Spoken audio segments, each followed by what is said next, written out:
Hello, Amy Gastelum here. If you want to stay in the loop on all things making contact, take a minute and follow us on Instagram and Twitter. Or you could visit our website at radioproject.org to sign up for our weekly newsletter. Okay, here's the show.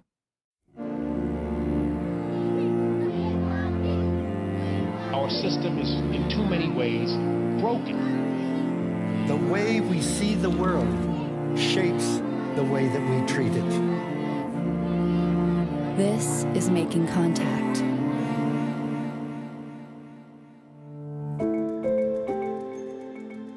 On today's Making Contact, we're bringing you an encore episode from our archives that first aired in June. We'll take a deep dive into the film Powerlands, a new documentary that looks at resource colonization on Indigenous lands around the world and the resistance against it. We'll be bringing you a conversation with the director and some film excerpts. So let's kick it off with this short clip from the opening of Powerlands.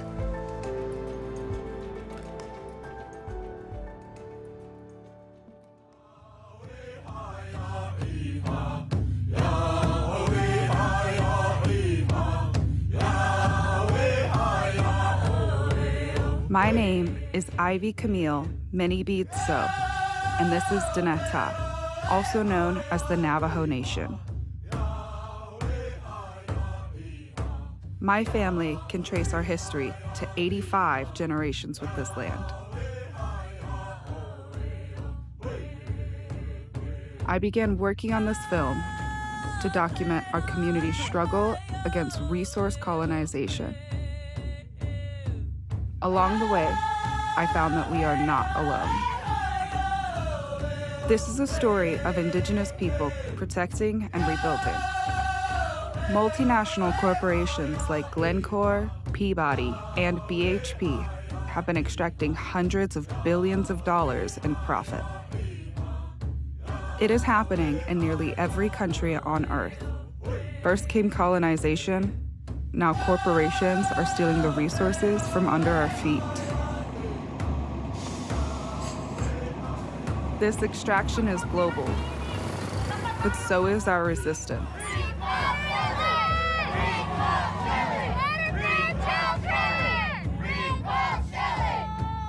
From Diné, I connected with Indigenous people in Colombia, the Philippines, and Mexico, who are uniting to protect the earth. We are appealing to public opinion, changing laws, and putting our bodies on the line. This film is part of that resistance.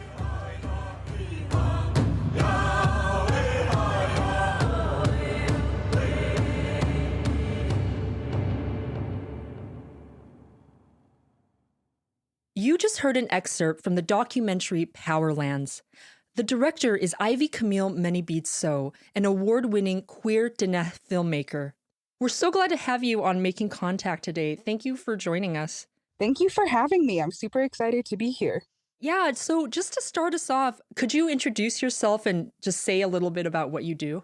Ivey Camille Manybeads Tso Yenshe. Hi, my name is Ivey Camille Manybeads Tso. I am a Navajo Diné filmmaker from Arizona, and I've been recently on tour with the latest film, my first feature, Powerlands, which is about the effects that energy corporations have on Indigenous people on a global scale. Powerlands really started from where I'm from, is called Black Mesa, and there has been a coal mine out here since the 1970s. Starting in the 1960s is when conversations around it happened. And so I grew up dealing with forced relocation and water rights issues and mining issues my entire life. And I got into film around 9. And when I was about 18, I met with Jordan Flaherty, who is the producer of Powerlands, and he had come back from Colombia. And he was working on a mining project there it's the Cerrejón mine, but they are run by BHP and Peabody. The Peabody coal mine out here in Black Mesa is by Peabody and BHP. And we were talking about the similarities and the differences between Colombia and Black Mesa. And we found that there were so many similarities. One of the most glaring similarities was the fact that we were both being targeted by the same corporation, BHP. And that's really how this film started to come, was realizing how many communities feel so separate and feel so different, but how there's so much more in common with everyone. And so that's really where the story came from. You mentioned your experience growing up in the Black Mesa area of Navajo Nation and just living so close to all this really intensive resource extraction. I'm wondering, would you be able to describe kind of the current landscape of the resource extraction that's ongoing and what some of the impacts are on the people and the environment? Yeah, well, actually, right now on this call, I am probably about 10 minutes away from an open uranium pit that is still open just outside of Tuba City. I can still see remnants of the coal mine from the road, like off of the road here. And these mining companies are not required to clean up after themselves. So until they're forced, they are not going to clean up after themselves.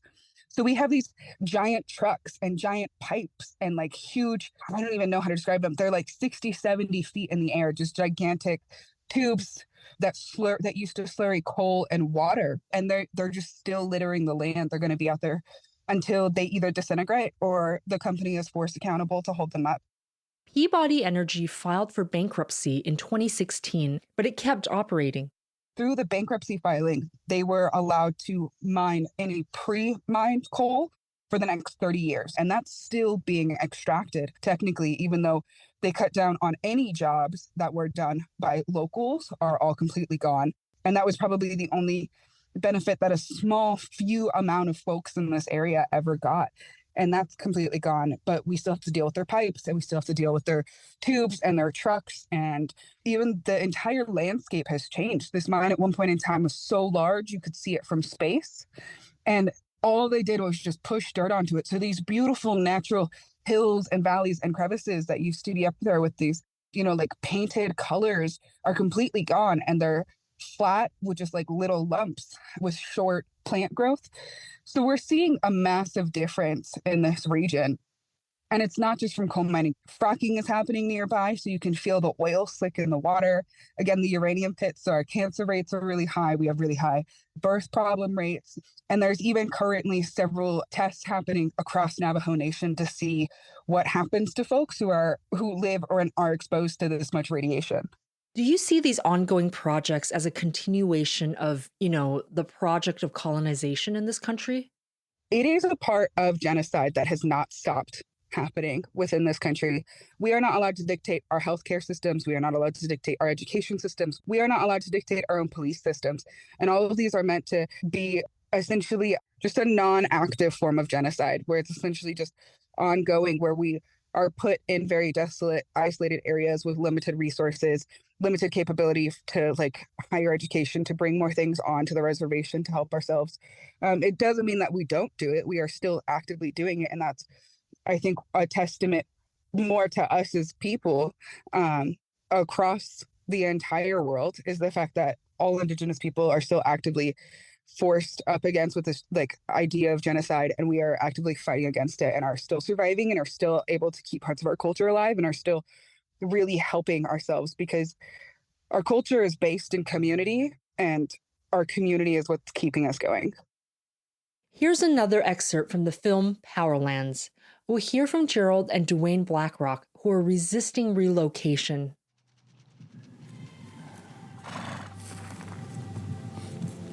For ourselves, the best way to, as Native people, to hold on to a lot of our ancestral ways is to stay here and live our ancestral way of life, Just a quarter mile, maybe three-eighths of a mile from where we stand is where my grandmother, is where she's buried by Yaja.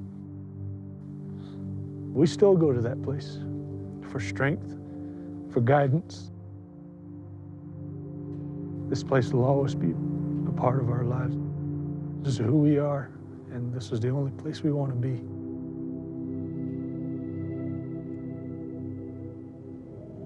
For thousands of years, we shepherded the wealth and beauty of this land.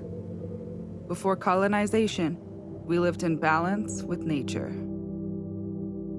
In 1966, Peabody, the world's largest private coal company, created a tribal council to sell them the mining rights, forcing 20,000 people out of what was left of our home. Many of the largest corporations in the world have taken their profits from our land. BHP and Peabody mined coal. Others extracted oil, gas, water, and uranium.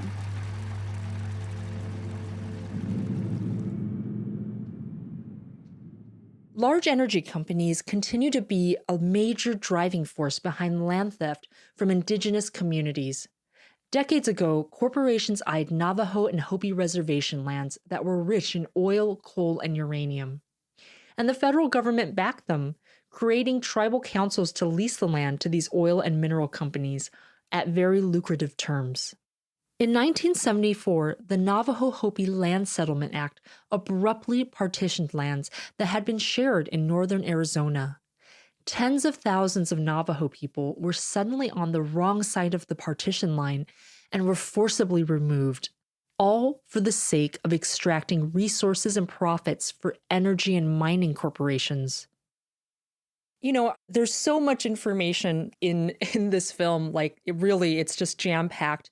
I wonder, another piece of the context I'm hoping we could get into a little bit in this interview is just around how, the U.S. government, through the Navajo Hopi Land Settlement Act, essentially imposed artificial land boundaries that were then used to justify the forced displacement of tens of thousands of Diné people. Yeah, so in the 1950s, if you were to look at the reservation map borders, you would see that the Hopi Reservation used to be a perfect square. And so when conversations were happening between Peabody Coal, BHP, the Navajo Nation, the Hopi Nation, and the federal government, they were looking at it, and the Navajo Nation said no, and the Hopi Nation said yes. And that was part of how they for a long time turned Hopi and Navajo against each other, even though we're brother and sister tribes. We've always worked together and always supported each other. And so I wouldn't say that it was the Hopis who said yes, but their government officials were the ones who said yes. And so the U.S. government actually went in, and if you look at a map of the Hopi Reservation now, you'll see that one edge is jagged, whereas it used to be a perfect square. And if you put that map on top of a resource mineral map, you'll realize that map actually follows the coal seam along the edge. So they redistributed where the land line would go. And my family happened to fall on the wrong side of that redistribution land. And even though, I literally can go out and see hogans from my great-great-great-great-grandmother out there. Hogans are traditional Diné dwelling structures. We are told that it is not our home anymore because we fell on the wrong side of that border, which was called HBL Hopi Partition Lands, as opposed to NPL Navajo Partition Lands.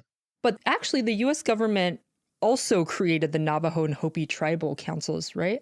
Yeah, so a lot of our tribal councils were set into place by BIA, and this tells you a lot about where it's at. Is it's still called BIA, Bureau of Indian Affairs. And they set up our governing systems. And so, yeah, at that point in time, we vote a lot more of them in, but even our capability to get, even our guidelines for who's allowed to be voted in were set up by BIA and were set up by the federal government. So our governing systems are in a lot of ways still actively controlled by the federal government. So we do not get to have a full say in what happens there. Well, turning back to the film, one of the most moving parts of it that I felt personally, was the part that showcased the displacement of Diné elders from the land. And I'm wondering, could you just give us a little bit more background on that history? Yeah, so there is several different steps where the displacement went. In the 1970s and 80s, the Bennett-Freeze Act was put into place, which meant that you could not build or bring anything new to build with onto the land. So you could only repair with what was already there. So a lot of outside resources would come and break people's windows because you can't bring new glass onto the land. And if you did, you would be forcibly relocated. There was a lot of animal impoundment that was happening where they would round up horses and cows and sheep.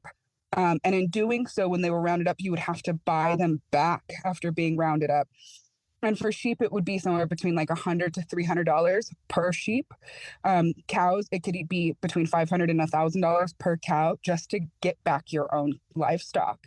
And that's how people lived and survived. And, we live completely off the land. We don't need money to survive, but they were stripping down any financial resources that anybody was able to gain or gather. And so elders were either forced off with some type of like carrot, being like, here, we'll give you financial money to move into these tiny little trailers in the middle of a desert, far away from anything. And you'll get this set amount of money one time and you'll never be allowed back on the land. Or they were eventually forced off by having their homes destroyed and their livestock and their food and their water resources slowly being cut off, and were forced off. And the folks who did stay out there really had to, they're still out there and we're still resisting, but the amount and the number of house sites has lowered. Our springs have been capped, our livestock has been capped, our cornfields have been capped. And so it's really returning back to a way of life that has been pushed to the brink of extinction. Let's turn back to the film again. Here's Marie Gladue and Spike Manning.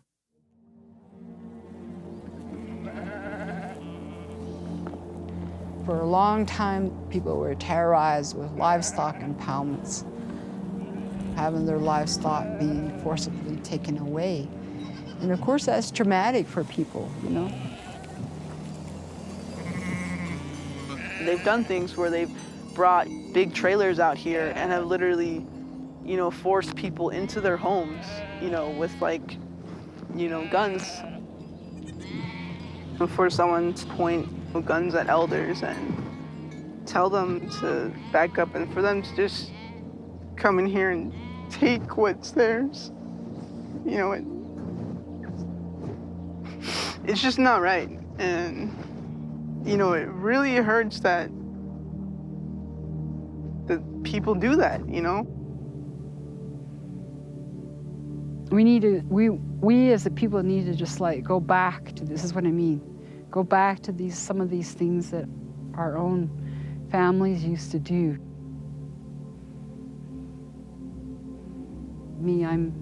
I'm trying to keep a few head of sheep going, and I feel like that's a little bit of a resistance, that's my resistance.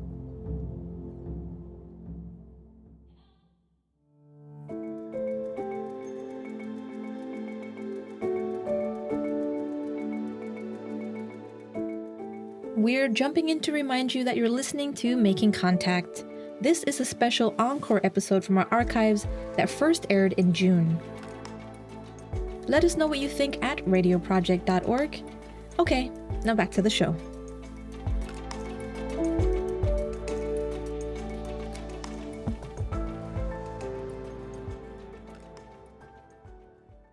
We've been talking about the documentary Powerlands, which documents resource colonization around the world and the ways that Indigenous communities are fighting back.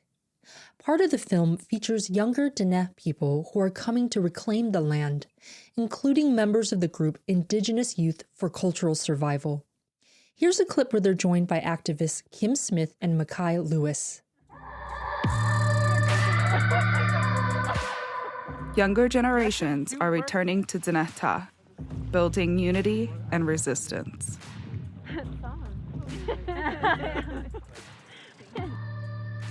This lake, it's called the Morgan Lake.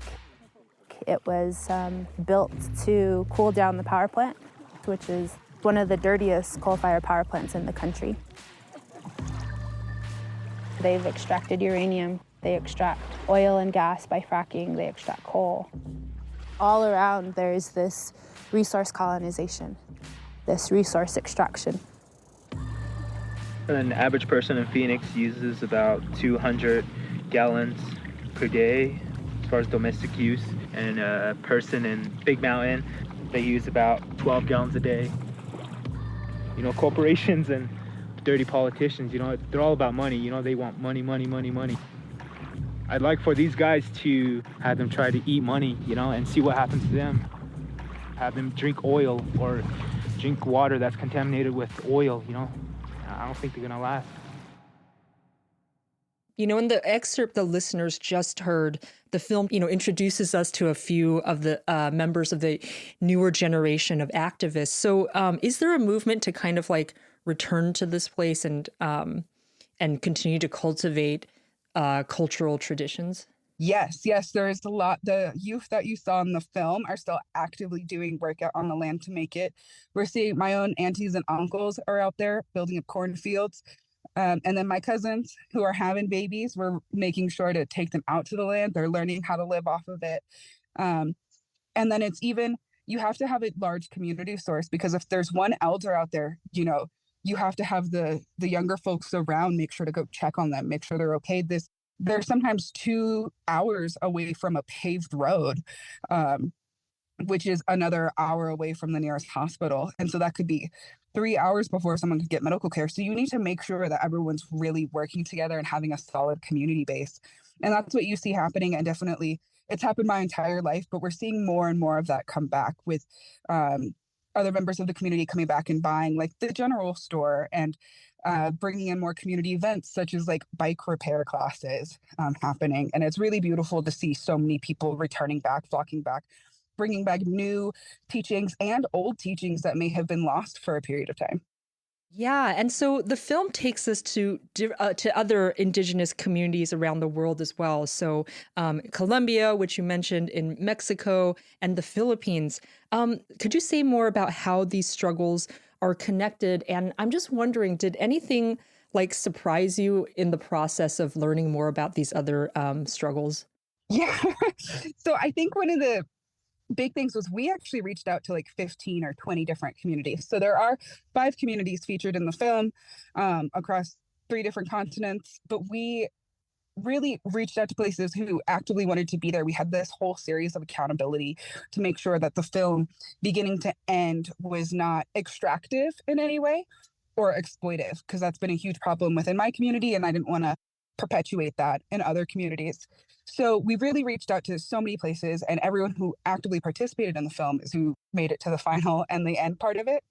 And so a lot of it was word of mouth. Some of it was through different organizations like the London Mining Network or Frontline Defenders. And I think one of the most shocking things was, again, just how similar every single place was. Everywhere we went, we found corn, or we found rice, or we found little girls whispering to each other, or we found, people just giggling and laughing and like being so full of life. And growing up in an Indigenous space, when people show up at your door, you feed them, you accept them, and they become part of the family. It's this thing called ke in Navajo, which means relationship. You're building relationships with the world around you and with the people around you.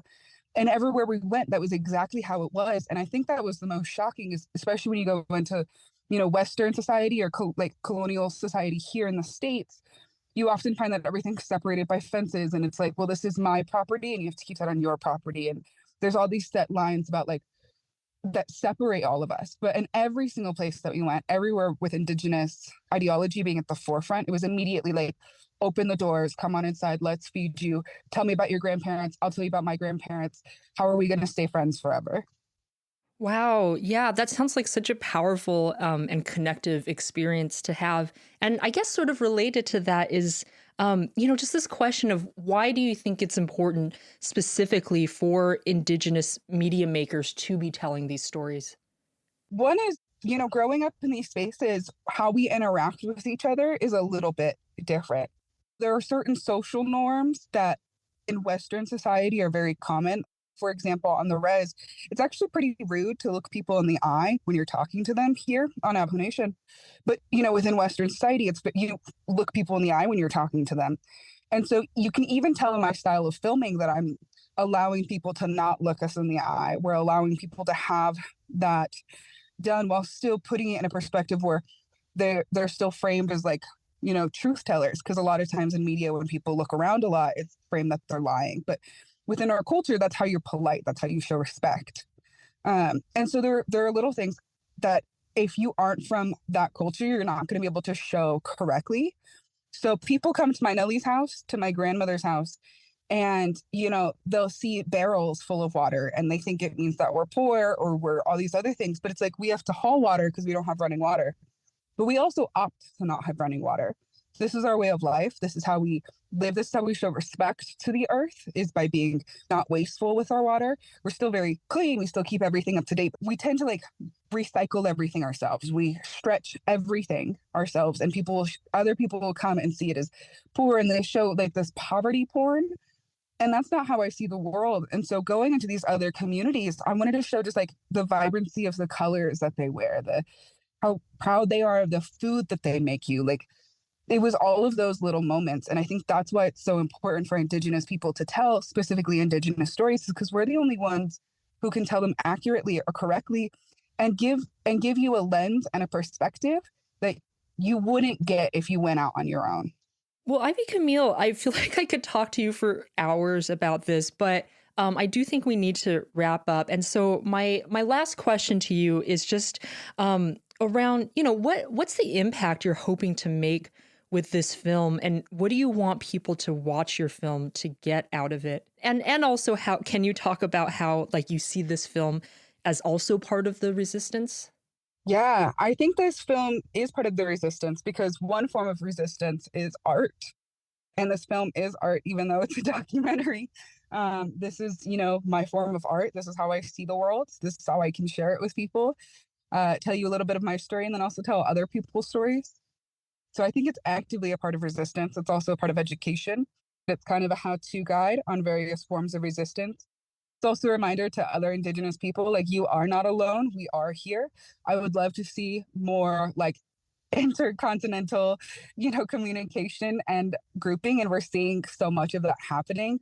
And then it's also a good reminder to those who maybe aren't Indigenous, who are in spaces, when you flick a light switch on and you turn on your stove, all of that, it feels like such a simple little act where maybe you sent money to an energy company, but that comes from somewhere. And a lot of the times that comes from displaced people.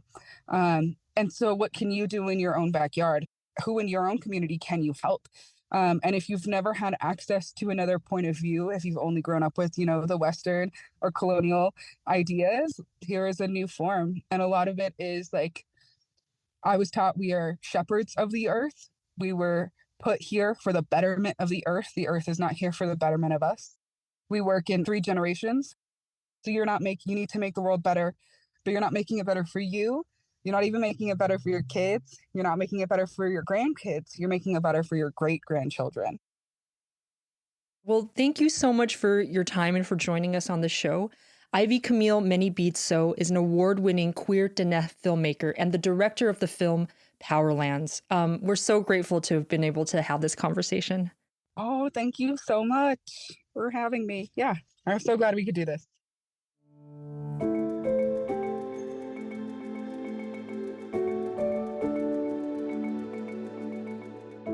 Powerlands has won a number of awards and has been screened at film festivals across the country. To learn more about it, check out powerlands.org. You can stream it now on Fuse Plus.